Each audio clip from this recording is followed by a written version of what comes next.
Hi, it's Matt from Tubby Tarot, and today we are going to be doing a bit of a review of the Modern Spellcasters.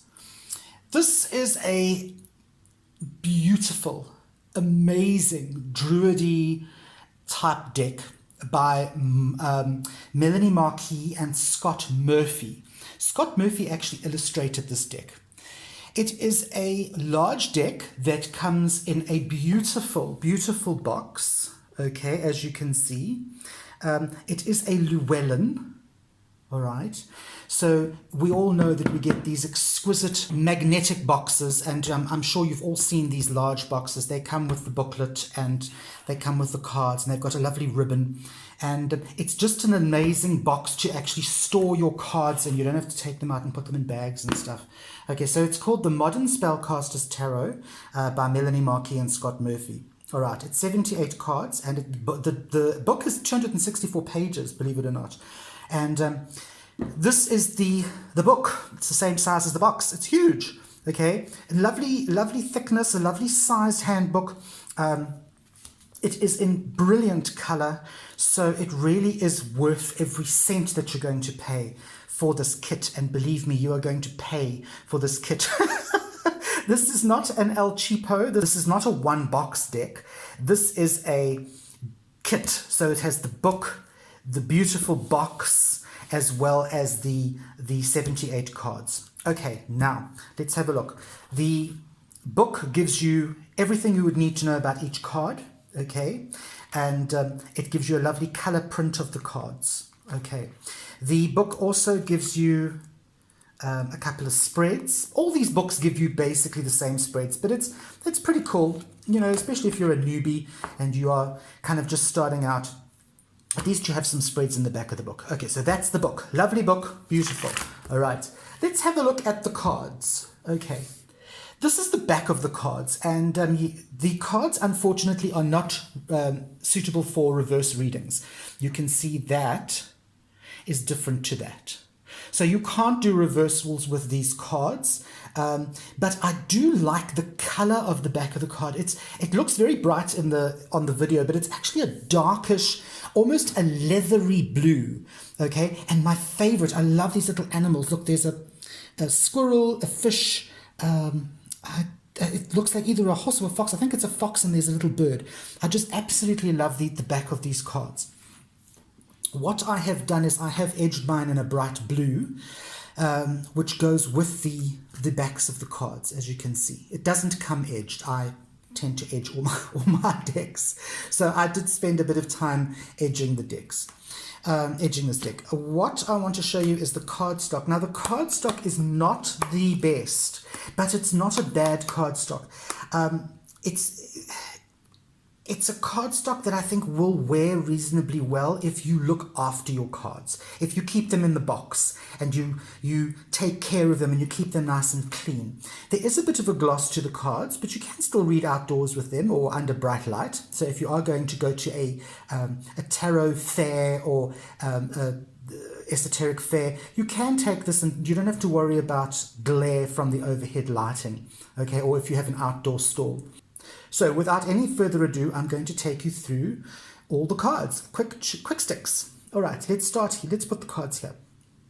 All right, here we have the Fool card, and he really is jumping off there. The only thing I'm disappointed about with this card is there's no little dog. He doesn't have his dog. I do, however, like the fact that there's the moon and there's the sun. So you get that duality. The magician is hysterical. He reminds me of one of the characters from Flash Gordon, the original Flash Gordon. Any of you who are old like me will remember that. The High Priestess. I love this card because there's no face. And I think it's the Devil card as well that doesn't have a face. But I just think this is awesome. It is so High Priestessy, if for want of a better word. It's just gorgeous. Here we have the Empress. I'm not sure about the green skin, but yeah, I get it. I love the cow, the bull with the little stars. This is a very druidic, very earthy deck. Obviously, it's a spellcaster's deck, so it's very Wiccan, very earthy. The Emperor is very Kernunos. I pronounce it Kernunos. Very earthy, okay? And I love the fact that there's this roaring fire in the background, okay? Here we go, it's the Hierophant. The Hierophant also doesn't have a face, okay? I like that. We have the moon and we have a little man. If you look very carefully, he's actually got a little tail. Okay, he's got little hooves and tails. Again, one of those decks that you can really look into. The Lover's card, there's that rainbow again. I love the Druidic outfits. This is one of the things that I really like in this card. Beautiful Chariot card carrying the lotus flower across. Interesting that there's no human figure in this card, which is very unusual. Here we have Strength. Absolutely adore that card. And again, the emphasis here is on the lion and not so much on the nymph or the female figure. Okay, the Hermit card is just beautiful. It's exactly what I want from a Hermit card. Absolute darkness, shadow, and then this leading light, this light that is burning, that he is following. The Wheel of Fortune is just very cute. I love the fact there's a little blindfolded monkey there. Okay, we have the Justice card, gorgeous. The way the fabric actually moves in her frock is just absolutely gorgeous. She has all the elements there. The only thing that I don't see a sword in this card. So generally Justice has the sword and the scales. Here the sword has been taken away, and I want you to look very, very carefully at her one hand. You'll notice that her one hand has been ripped away and is replaced by a skeletal hand holding what looks like a pomegranate. Okay, and these little quirks are all explained in the booklet, in the book. The Hanged Man is phenomenal. Again, one of my favorite Hanged Man cards in all my decks. Okay, here we have the Death card. Now that is a Death card. To me, that is what Death is going to look like when he comes to claim my soul, and I'm going to shit myself, and rightly so. That is a Death card to me. Here we have Temperance. Lovely card. What I like about this card is it could be a man, could be a woman. Generally, Temperance is female. But here we have a kind of Mercury type figure. Look at the little wings and things. I love that. I love this Temperance card. The Devil card is, again, exactly what I would imagine the devil to be. And it's so cute because it's got these funny little figures in the front here, completely overindulging. And that's what it's all about. It's about breaking free from your indulgences. Okay, very scary card. Tower card, again, fantastic card. You've got the usual, the crown, the bell, the lightning, the person falling down. But here you've got a lot of extra detail. Okay. The Star card, gorgeous. Very much an Egyptian influence. Here you have the Moon card. And I love this little sausage dog.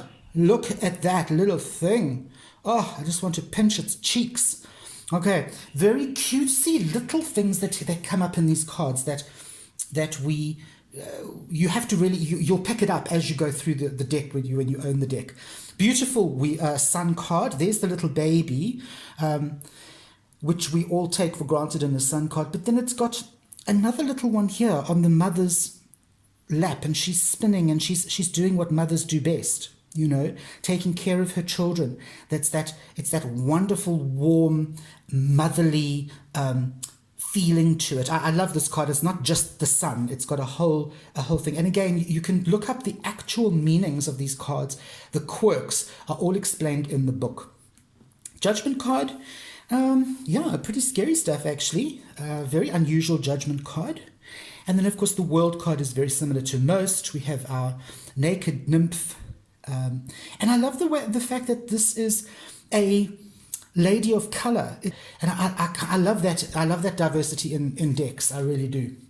Okay, so that was your major arcana. Let's quickly move on to the minors. And as you know, I'm going to flip through these really quickly. We're going to do pentacles and we're going to do cups first. So there's your aces. Okay, you got fishies and you got a beautiful little squirrel. So the ace. Here you have the Two of Pentacles. I like these. I really do. This also kind of reminds me of, for some strange reason, Jesus in the Garden of Gethsemane with Judas. I don't know. It's got a whole freaky kind of connotation there. Here we have the threes. Love the fact that they're not actually standing on the ground. We have the fours. Again, balancing on all that stuff. You can't let go. Here we have like almost an Arabian sheiky kind of person. Fives. Love that. Love that. 6, 7, 8. So cute, he's covering his little dog. 9. There we have all the stuff. 9 of cups. 10. Bloody rainbow. The Page of Pentacles. Again, a lot of this. I must say this deck does have quite a bit of nudity in it. Female nudity only though. So anyone getting, all the ladies getting excited for a bit of totty, as we say in South Africa, I'm afraid you're not going to be. Your wish, there's no wish fulfillment here. Love the Knight of Cups. Look, these knights are riding, and you'll see in the other suits as well. They're riding on animals. This one's on a it looks like a salmon, and this one's on a giant rabbit. So I love that. I just think that's so cool. Here we have the Queens. Okay, like those, and we have the Kings. Okay, let's whiz through these ones. Here we have the swords and we have the wands. Okay, those are the aces, the 2, the 3. Still, we got that heart. Love that it's a real heart and not one of those little, Valentine's hearts. It's actually an actual heart. 4, 5. And this is interesting because they're not actually fighting each other. You can see they actually are playing a game, but they're playing with danger because they're trying to whack the beehive down. Here we have number 6. Here we have 6. Elderly man rowing away. I always remember that what the 6 of swords is by saying 6 sticks, the river Styx, so they will always be rowing away. Here we have the 7s. The 8s. Love that. Love that it's a male figure as well. Here we have the 9s. Lovely pentagram thing. Pentagram is a little thing. 10 of swords. Those wolves are coming in for the kill there. Here we have the pages. Again, there's a lot of people of color in this deck, and I love that. I think it's so awesome. It also kind of lends a very exotic touch to the deck. It's so weird, when you have people of color in a deck, it does tend to make the deck a lot more exotic. There we have the knights, again, riding on animals. He's riding on a bull, and he's riding on a big eagle, okay? And we have the queens. Love this queen card. She's just another story. And there we have the kings. Okay. So yeah, that is the Spellcasters Tarot, all right? Fantastic tarot deck. It is one of my favorites. In fact, all my decks are my favorite decks. So for me to say it's one of my favorite, all my decks, I love all of them. You'll hear me say this is my favorite deck in all my videos. Okay, go down below, check the link out, give me lots of love, go and ring the bells and subscribe and share my channel with your friends and family, and yeah, go and buy yourself the Spellcasters Tarot. I'm Matt from Tubby Tarot saying I'll see you on the flip side.